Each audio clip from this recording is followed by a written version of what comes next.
ലൂക്കോസിൻ്റെ സുവിശേഷം 19-ാം അധ്യായത്തിൽ സഖായി എന്ന് പറയുന്ന ഒരു മനുഷ്യനെക്കുറിച്ച് വെളിപ്പെടുത്തും. ചുങ്കം പിരിവുകാരനാണ്, ധനവാനാണ്, എന്നാൽ ഉയർച്ചയിൽ കുറിയവനായിരിക്കുന്ന മനുഷ്യൻ.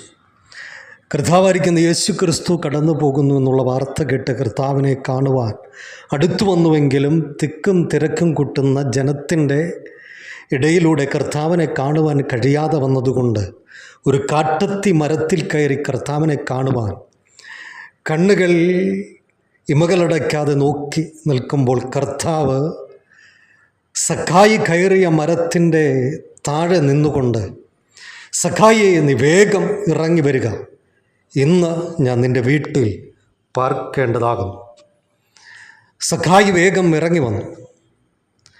കർത്താവിനെ കാണുവാൻ ആഗ്രഹിച്ച ആഗ്രഹത്തെ മുന്നമേ തിരിച്ചറിഞ്ഞ കർത്താവ് സഖായിയുടെ അടുക്കലേക്ക് അടുത്തു വന്നുവെങ്കിൽ,